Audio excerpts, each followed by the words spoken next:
Le morning, les GG, tout sur les dessus de l'actu, les grandes gueules. Parlez beaucoup, mangez l'argent, voyagez beaucoup seulement, mais travaillez beaucoup, créez des choses, emploie des jeunes, non, non, non. Les dirigeants africains, les dirigeants sont comme ça. Les grandes gueules. Merci de nous rejoindre dans cette émission. Bonjour à tous, nous sommes vendredi 1er juin et c'est parti donc pour la dernière ligne droite avant les grandes vacances. Vous êtes en région forestière, vous nous écoutez à la radio depuis Lola Centre, depuis Beila, Yomu, Zérekore Centre, mais aussi depuis Macenta sur notre antenne régionale 99.7 Espace Forêt. Merci de nous rejoindre à la télévision. Vous êtes à l'international. Vous êtes sur les deux rives du fleuve Congo à Kinshasa et à Brazzaville. Vous nous regardez à la télévision tous les soirs. Vous avez accès à cette émission. Vous avez 3 possibilités pour réagir à cette émission. GG au 8037 si vous êtes abonné Orange, ou faites le 657 39 13 13. Ça se passe aussi sur la toile, sur notre site internet www.espacefmguinée.info, mais aussi sur Twitter #EspaceGG. Et le soir, vos réactions vont défiler à la télévision. Merci de nous rejoindre dans cette émission. Bonjour à vous, Basekou.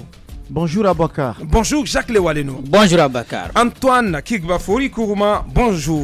Antoine Gweke Kourouma, bonjour. Bien. Pour commencer, la valse des passations se poursuit, Antoine.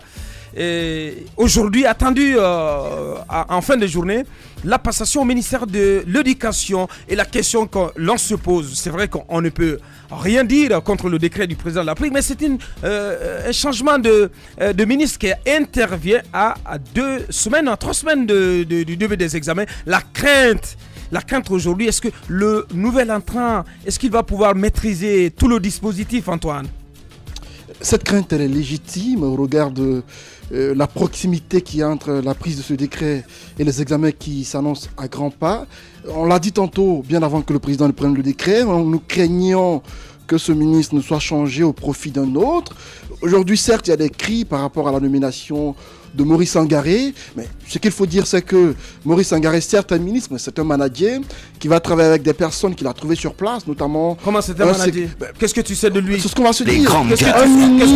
Un ministre est censé être un bon manager. Donc, à sa venue, forcément, il devra collaborer avec des personnes qu'il a trouvées sur place, notamment le secrétaire général du département, qui est le technocrate, qui est pratiquement le cerveau de la boîte, et qui, pour moi, pourra l'aider à travailler. Et donc, nous, l'indispensable, si Kao Carré s'en va, c'est qu'on a trouvé utile qu'il parte et qu'il ne puisse plus continuer la mission pour laquelle il a été nommé. Certes, aujourd'hui, on voit qu'il y a un défilé pratiquement de VA à son domicile. On a comme l'impression que beaucoup ne veulent pas qu'il parte parce que, apparemment, il avait réussi à changer tout de même le département. Il y a des remous en perspective, Antoine. Des remous, demain samedi, c'est vous qui le dites. Ça risque de barder, Antoine. On va en venir. Pour le cas de Kao Carré, c'est... Akindia également. Oui, pour le cas de Kao Carré, c'était une éventualité. Il fallait qu'il parte. Comment il fallait qu'il parte? Il fallait qu'il parte au regard de quelques bourdes constatées, au regard de quelques défaillances constatées dans sa gestion. Qu'est-ce que tu appelles défaillance, bourde? Abakar, je oui, vais pas vous le rappeler parce que vous étiez là lorsqu'il y a eu des soucis avec ce ministre-là par rapport à la gestion de la crise dans le monde éducatif. Vous avez suivi ce qui s'est passé par rapport à ce que Kao Carré a eu à faire. Et donc, il y a eu beaucoup de cris par rapport à la gestion de ce ministre. J'estime que le fait qu'il parte n'est pas surprenant pour certains, mais ça l'est aussi pour beaucoup d'autres qui estiment que le fait qu'on soit à quelques jours des examens nationaux, ce n'était pas opportun que Kao Carré parte. Et donc, Maurice Sangaré qui arrive, on nous apprend que ce nouveau ministre est décrié du côté de l'abbé au regard de quelques couacs enregistrés à son passage en tant qu'iré et en tant qu'enseignant, parce qu'il a tenté de politiser l'éducation à l'abbé. Et donc c'est une récompense que fait le président en l'emmenant, chose contre laquelle je ne suis pas forcément, parce qu'il est important de mettre en valeur des cadres qu'on ne connaît pas. Il y a eu le cas c'est un militant. C'est un militant de longue date du C'est RPG ce que je Arc-en-Ciel. dis.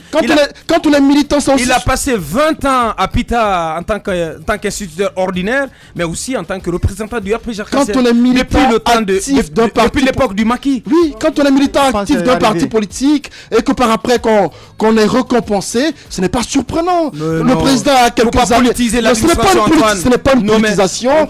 Je ne trouve pas anormal qu'on récompense un militant qui s'est beaucoup battu pour le parti. Bien, merci. Donc le fait qu'on le nomme ministre, c'est vrai que ce qui est important, ce sont les compétences. C'est vrai qu'il est décrié par certains pour le fait que son niveau intellectuel est plus appréciable. Mais pour moi, s'il vient à quelques jours des examens, c'est important qu'on s'interroge sur ce qu'il aura apporté dans ce département. Bien, allez-y, Jacques Lewalenou. D'abord, la crainte, c'est qu'il y a que tout le dispositif ne s'écroule.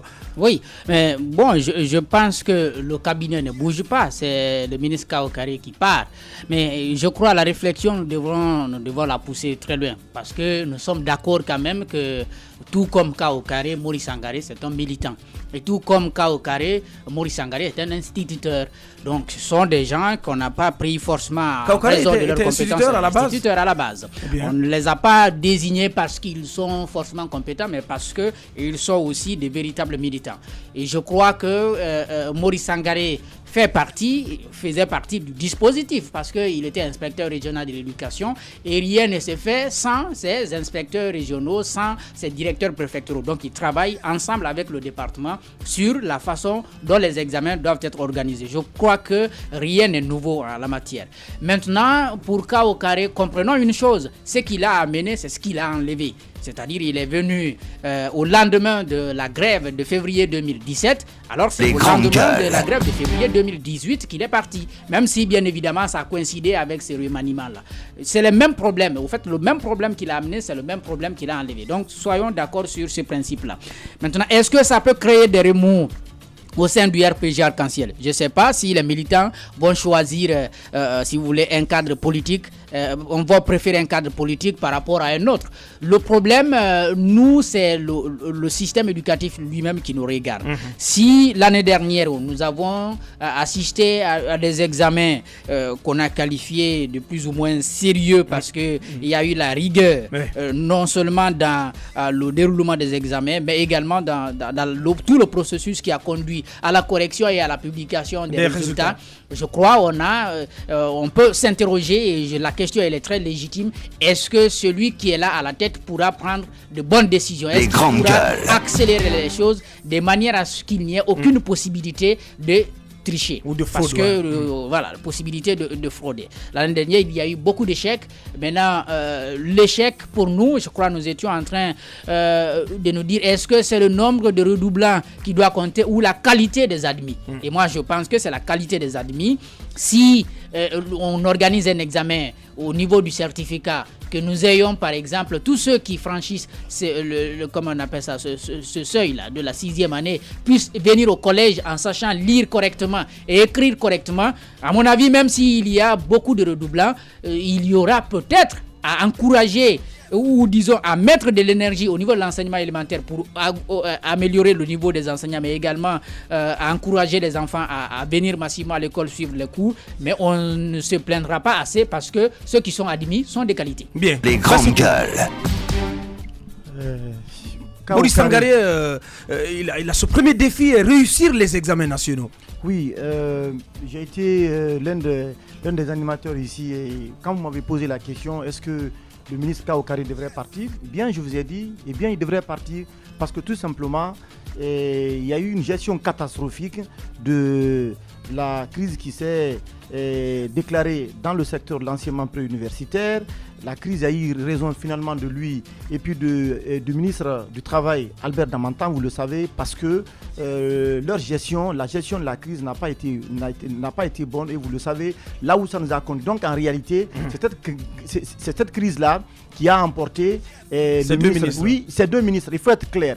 Maintenant, on a appris beaucoup de choses en ce qui concerne le nouveau ministre qui est arrivé au niveau de l'éducation nationale. On a un peu appris en ce qui concerne son parcours, des quoi, comme Antoine le disait, au niveau de des fonctions qu'il avait occupées du côté de l'Abbé, de tout ça, et de Mamou. Je pense que il faut que le président Alpha Condé, c'est mon point de vue, qu'on ne se mette pas dans la tête comme quoi l'éducation nationale est la chasse gardée du RPG Arc-en-Ciel. Il faut nommer, à mon avis, des cadres compétents qui peuvent faire la promotion du système éducatif en Guinée. Il y a des défis majeurs. Il y a une dégradation du niveau de l'apprenant aujourd'hui en Guinée qu'il faut corriger. Je pense que ce militantisme aujourd'hui au sein de l'administration, une administration politisée, c'est un gros défi qu'il faut changer. Il y a des départements ministériels aujourd'hui qu'on a complètement repartis entre le RPG Arc-en-Ciel et ces alliés qui sont venus.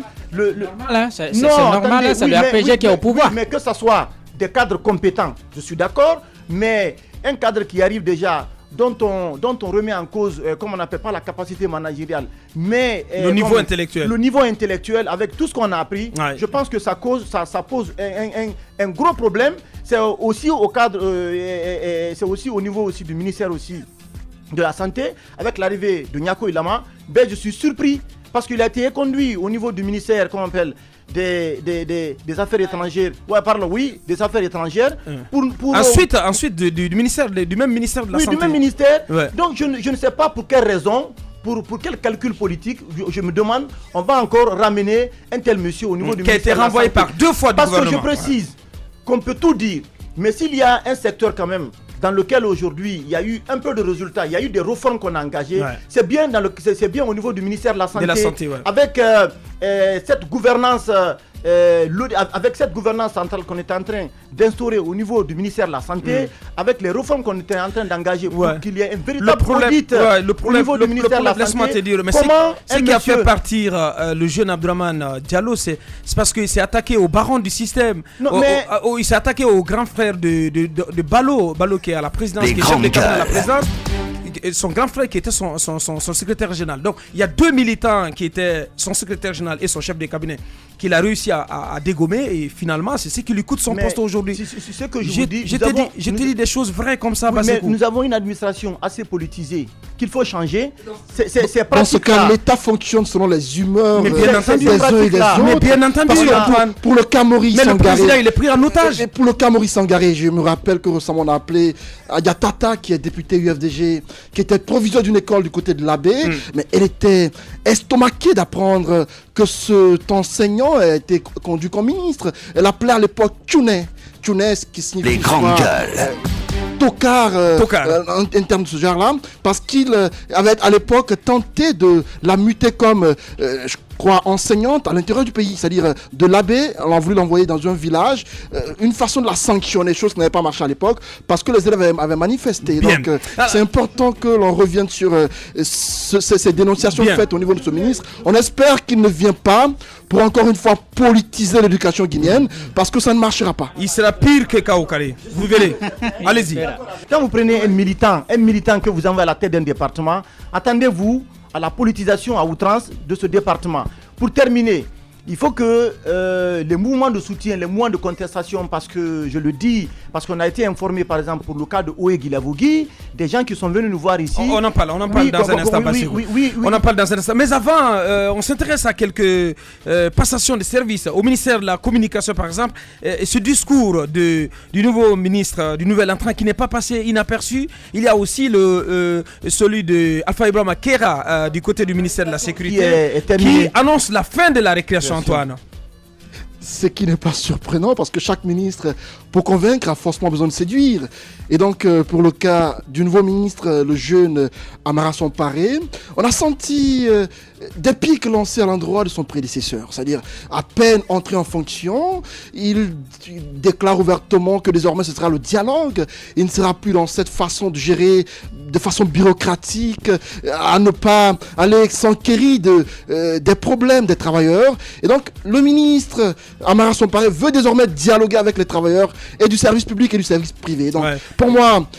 Et je pense que c'est important. En le faisant, il va se démarquer, mais totalement de son prédécesseur. Mais c'est ton discours. Oui, attendons qu'il soit... Il faut qu'il annonce les couleurs quand même. C'est bien, mais tous ceux qui ont pris fonction, tous ceux qui ont pris fonction dans ce pays ont toujours fait des discours. Je crois en ce jeune. Oui, mais c'est bien de croire en lui, mais j'estime que Amara Somparé doit faire en sorte que ce discours soit fait en acte concret. Et donc, Mais s'il estime qu'il va désormais non seulement dialoguer Je ensuite... pense que c'est la première fois qu'on nomme un vrai ministre de la communication. Vous le pensez? Je le pense. Abakar, ce que tu fais, Je suis tu libre prends, de mes mais tu opinions. prends des risques, Oui, Abakar. oui. Tu prends des risques parce que Amara Sompare va te décevoir. Non. Il va te décevoir. du tout, pas du tout. Parce que on est habitué à ces discours-là. Non, pas du tout. Lorsqu'un ministre vient nouvellement, Je suis sûr de pour ce que j'ai dit. convaincre, il a besoin forcément de dire ce que les gens veulent entendre. Bien. Et hier, on a suivi, avant-hier, on a suivi ces travailleurs de la RTG boulbiner avec des banderoles dans la salle de passation de services. Oui. Dire qu'il fallait qu'on fasse en sorte que leur service soit une priorité pour le ministre. Mais c'est ce qu'il va faire. Et vous ce avez- qu'il va faire, il va se rendre aujourd'hui. À la Du RTG côté de la RTG Boulbiner. on a passé hier Voilà. un reportage sur la RTG Voilà un Boulbiner, acte concret. à Espace Télévision. Voilà. Vous avez suivi. Bien. C'est ce que tu appelles l'acte Vous avez suivi. Aboubacar Diallo. Bien. Vous avez suivi l'État. Il faut dans agir. Je suis libre de mes opinions. La ici. Oui, mais RTG ça, c'est pas Boulbiner. un acte concret. Monsieur Bien. le ministre Somparé, la RTG Boulbiner est dans un état d'agonie totale. C'est une télévision qui ne marche plus. Ouais. Toutes les salles, tous les studios sont cadenassés. Les gens ils vont Des pour passer le ordinateurs. temps. On a entendu il y a des journalistes, des techniciens Bien, Antoine, qui nous Antoine. disent qu'ils y On vont. connaît- Mais attendez. Mais on connaît le diagnostic, mais là. attendez que je On finisse. connaît le diagnostic. Attendez que je finisse, Abakar. Oui. Ces journalistes et techniciens qu'on a écoutés hier disent qu'ils y vont pour discuter, pour causer de qui? De Cristiano Ronaldo, de Messi. Ils y vont pour parler de football et de politique. Parce qu'il n'y a rien à y faire. Et donc, Amara Somparé Je vais vient te poser une question. pour Pourquoi tu apporter un t'enflammes? changement. Pourquoi tu Je ne t'enflammes? m'enflamme pas, Non, mais tu mais t'enflammes. c'est irritant. Mais le c'est nouveau ministre, irritant de savoir. il vient se faire une idée précise du diagnostic et par la suite il verra quelle solution, quel remède de cheval. Parce que la RTG Boulbiner a besoin d'un remède de Ce que j'ai cheval. envie de dire, Oui. c'est qu'Amara Somparé ne doit pas faire comme Macanera, Eh bien, ni comme non, mais il ne Ndiaye ressemble pas Rachid. du tout. Il ne On le ressemble pas verra du tout. bien, mais qu'il Allez-y. sort dans les discours. Allez-y, Des Jacques. grandes gueules. Il est trop négatif. Quand vous dites que c'est pour une première fois que nous avons un véritable ministre de la communication, vous Oui, voulez c'est mon dire point de vue. avec Alpha Condé, c'est ça? Oui, avec Voilà. Alpha Condé. Ah, Oui. sinon, par le passé, Non, je précise, avec Alpha Condé. Avec Alpha Condé. Bien. Sinon, par le passé. Et c'est là quand même, il faut reconnaître. Non, ce n'est pas parce que on est forcément journaliste ou alors communicant qu'on peut Justement. être un bon ministre de la communication. Là, Bien. il faut que nous soyons d'accord là-dessus, Ouais. parce qu'on a vu avec quelle énergie on est parti de Boulbiner à Koloma. Et ça, c'était avec Aboubacar Silla. Désolé que je ne l'ai pas revu, même si, bien évidemment, il a fait son entrée au gouvernement, au transport, mais moi, je l'attendais beaucoup plus à ce niveau, parce que la question de Boulbiner, c'est un patrimoine. Je ne crois pas que ceux qui sont venus avaient pris n'est-ce pas, le problème comme une priorité. Maintenant, on attend son pari sur ce terrain-là.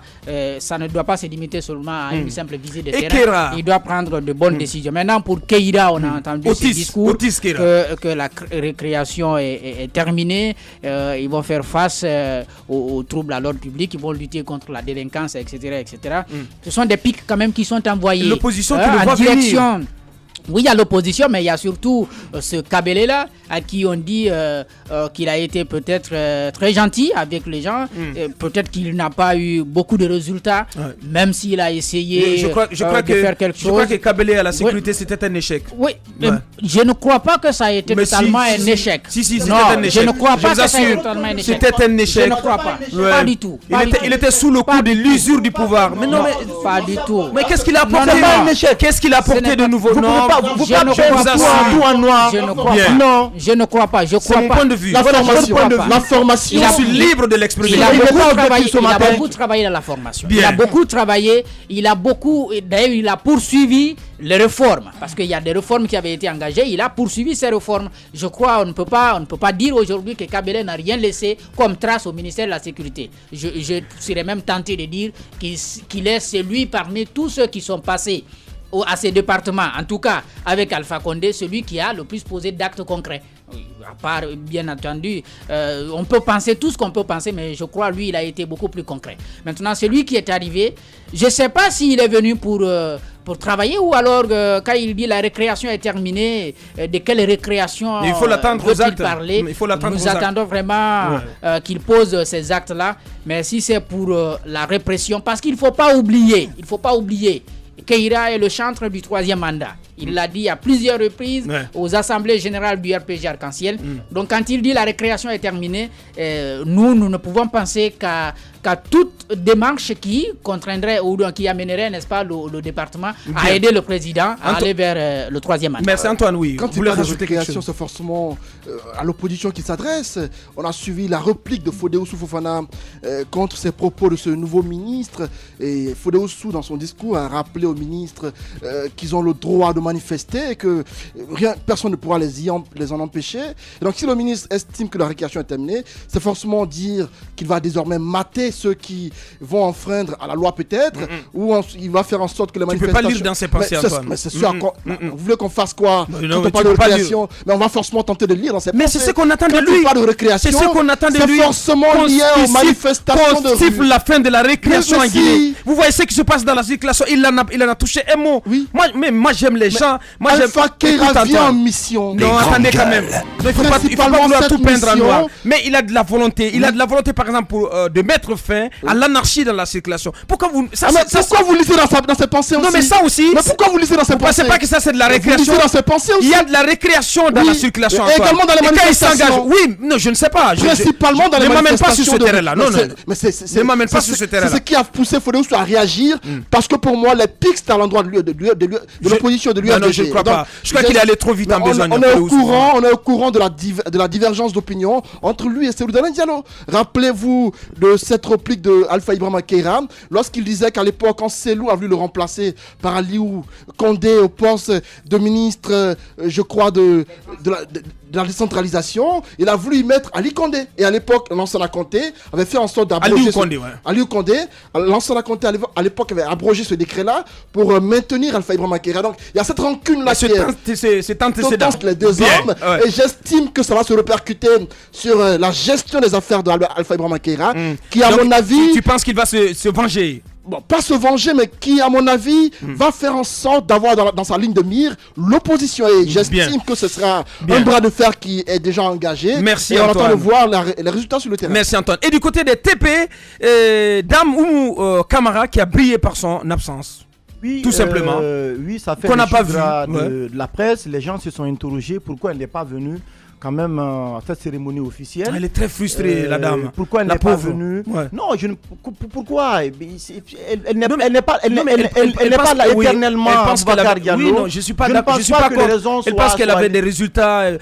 D'autant que récemment, à la réception de la route, d'une partie de la route, les malades, non, qu'elle est malade. Attendez quand même, Kissidou de Gekedou, elle avait reçu toutes les éloges et à la fois de l'Union européenne, mais aussi du chef de l'État. Mais au-delà de ça, ce que vous ne connaissez pas peut-être et que vous n'avez pas signalé, c'est que il y a des promesses qu'elle a tenues, par exemple, qui n'ont pas encore vu. Quelles promesses? Il y a des travaux qui traînent. Attendez, s'il vous plaît. Elle s'est déplacée, elle est allée à Mangana pour dire que on a fait les études de faisabilité pour qu'on appelle l'installation du pont sur le fleuve Sangarani et que logiquement le président devrait agir rapidement par rapport à ça. Vous savez, après les manifestations qui ont suivi, ce sont les travaux du tronçon Symphonia Kagbelin qui traînent encore jusque là, et jusqu'à présent ces travaux on n'en sait pratiquement pas grand chose par rapport à l'aboutissement.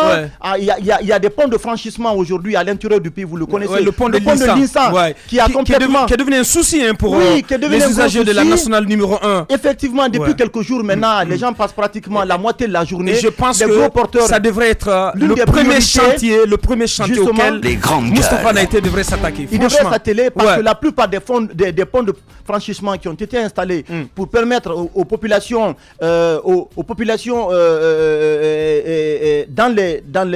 les villages par exemple d'acheminer les productions agricoles vers les centres urbains. La plupart il y a presque qui me signale le vieux pont de Kansoya. Vous connaissez Kansoya? Non, mais on a fait récemment un reportage sur ça. C'est un vieux pont qui date de la période coloniale, qui a été réalisé en bois et finalement qui a complètement cédé. Ce sont les populations qui ont mis en place une commission de mobilisation des recettes. Donc je pense que les gros Mais parce défis qu'il faut aujourd'hui- insister sur le cas du pont de Lissa. Hein. C'est devenu un gros souci. Nous, on était de retour récemment de la Guinée forestière. On a passé plus d'1 heure. Mais je vous dis, Et quand vous voyez la queue dans les deux sens, du côté de Lissa et du côté de Marela, de Tamagali plutôt, mais c'est incroyable. mais pourtant, la ministre des TP est passée sur cette route-là, sur ce Oui, pont-là, pour aller à Mangana. Les questions ne se Elle résolvent pas, effectué, voilà. elle a effectué des missions à l'intérieur du pays. Aussi facilement que Donc, tu le je penses, pense ouais. que son bilan n'est pas assez élogieux de ce côté. Les ponts de franchissement, je pense que beaucoup aujourd'hui sont en désuétude. Et ce sont Au-delà de les cela, nouvelles priorités. c'est une victime d'Ibrahima Khalil Kaba. Eh bien, Bien. je pense qu'il y a de nouveaux défis. Moustapha Naïté, on sait qu'il est ingénieur génie civil de formation. Il est dans son domaine. Il y a de gros défis.